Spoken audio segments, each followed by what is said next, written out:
Құрметті тыңдармандар, бүгін біз сіздермен қарыз қаражаты нарығын қарастырамыз.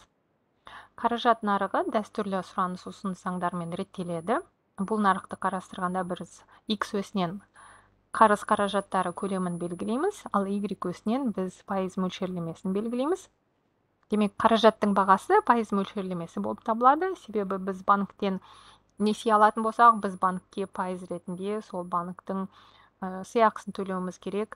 Ал егер де банкке біз депозит ретінде өзіміздің жинақтарымызды салатын болсақ, біздің табысымызды банк бізге пайыз ретінде есептеп береді. Сондықтан Y өсінен біз пайыз мөлшерлемесін белгілейміз.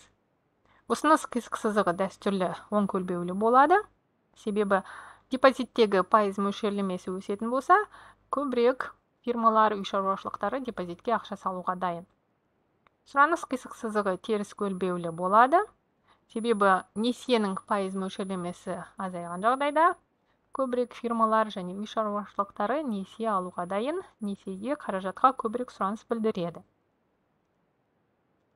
Сұраныс пен ұсыныстың қиылысу тепе-теңдік нүктесі бізге тепе-теңдік пайыз мөлшерлемесін береді. Біздің мысалымызда ол 5%, және тепе-теңдік қаражат көлемін береді. Ол 1200 миллиард теңге.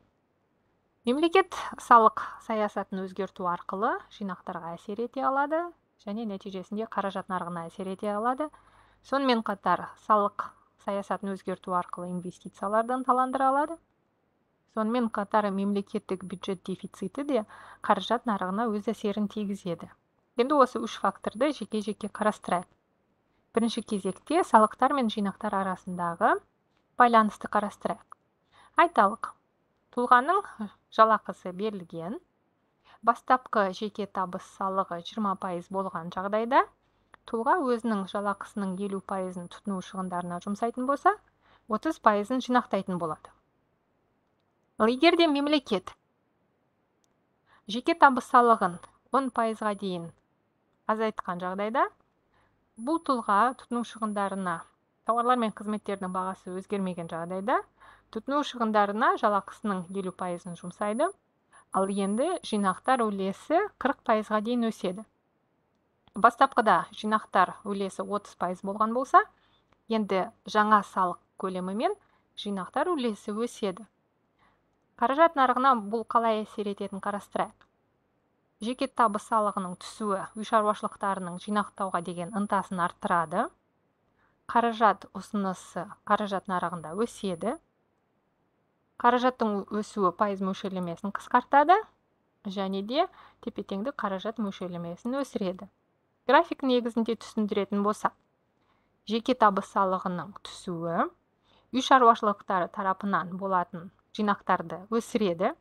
Жинақтар өскен жағдайда қаражат нарығындағы қаражат ұсынысы да өседі. Сонда ұсыныс қисық сызығы S1 позициясынан оң жаққа S2 позициясына жылжиды. Жаңа тепе-теңдік нүктесі пайда болады. Егер де осы нүктеден біз Y өсіне жүретін болсақ, біз тепе-теңдік пайыз мөлшерлемесі 5%-дан 4%-ға дейін түскенін көреміз, және тепе-теңдік қаражат көлемі 1200 миллиард теңгеден 1600 миллиард теңгеге дейін өседі. Демек, жинақтардың өсуі тепе-теңдік пайыз мөлшерлемесін түсіреді, және тепе-теңдік қаражат көлемін арттырады. Енді салықтар мен инвестициялар арасындағы байланысты қарастырайық. Мемлекет компаниялардың инвестициялық қызметін арттырғысы келсе, ол компанияларға салықтық жеңілдіктер береді. Егер де мемлекет осындай саясатты жүзеге асырған жағдайда, фирмалардың инвестициялауға деген ынтасы артады. Ал инвестиция жасау үшін фирмалар тарапынан қарыз қаражатына сұраныс өседі. Нәтижесінде сұраныс қисық сызығы оң жаққа жылжиды, және қаражат нарығындағы пайыз мөлшерлемесі көтеріледі де, ал жоғары пайыз мөлшерлемесімен көп фирмалар, үй шаруашылықтар жинақтар көлемін өсіруге дайын. Енді график жүзінде қарастыратын болсақ, инвестициялауды жүзеге асыратын фирмаларға мемлекет тарапынан салықтық жеңілдіктер берілген жағдайда, фирмалар инвестициялау қызметін одан ары арттырады. Осы фирмалар тарапынан қаражатқа сұраныс өседі. сұраныс қисық сызығы D1 позициясынан оң жаққа D2 позициясына дейін жылжиды. Жаңа тепе-теңдік нүктесі пайда болады. Демек, қаражатқа сұраныстың өсуі осы қаражат нарығындағы тепе-теңдік пайыз мөлшерлемесін 5%-дан 6%-ға дейін өсіреді. Ал пайыз мөлшерлемесінің өсуі осы қаражат нарығындағы жинақтар көлемін және қаражат ұсынысын арттырады. Демек, тепе-теңдік қаражат көлемі 1200 миллиард теңгеден 1400 миллиард теңгеге дейін өседі. Және біз сіздермен айтып өткен болатынбыз, мемлекеттік бюджет дефициті мен профициті да қаражат нарығына өз ықпалын тигізеді. Егер де мемлекеттік бюджеттен мемлекеттік шығындар осы бюджетке түсетін салықтық түсімдерден көп болған жағдайда бюджеттік дефицит орнайды. Осы дефицитті жабу үшін мемлекет қарыз алады. Осы бюджеттік дефициттер көлемінің жиынтығы мемлекеттік қарыз деп аталады. Енді осы бюджет дефициті қаражат нарығына қалай әсер етеді?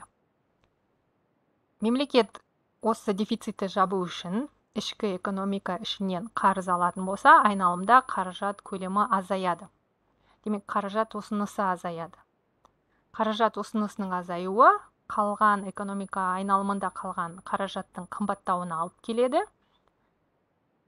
Қаражат қымбаттаған кезде фирмалар инвестиция жасай алмайды, өйткені қаражат қымбат болады.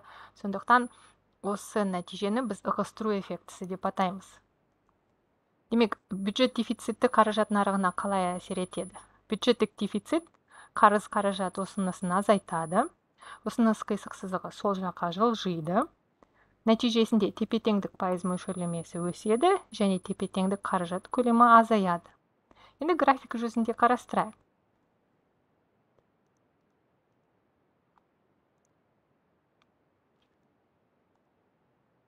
Ұсыныс қисық сызығы айналымда қаражат көлемі азайғандықтан ұсыныс қисық сызығы сол жаққа жылжиды, S1 позициясынан сол жаққа S2 позициясына жылжиды.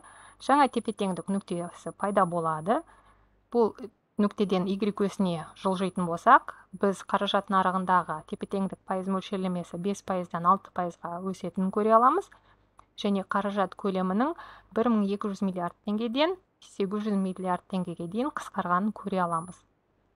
Демек, мемлекет бюджеттік дефицитті жабу үшін ішкі экономикадан қарыз алуы экономика айналымында қаражаттың қымбаттауына алып келеді. Пайыз мөлшерлемесі 6%-ға өсті. Ол осы фирмалардың қымбат несие алуына алып келеді. Нәтижесінде несиелеу көлемі азаяды. Демек, бюджеттік дефицит экономика өзінің кері әсерін тигізеді. Ал бюджеттік профицит оң әсерін тигізеді. Егер де мемлекеттік шығындар бюджетке түсетін салықтық түсімдерден аз болған жағдайда бюджеттік профицит болады. Ал бюджеттік профицит қаражат ұсынысын өсіреді. Нәтижесінде пайыз мөлшерлемесі азаяды және арзан қаражат фирмалардың инвестициялау қызметін ынталандырады.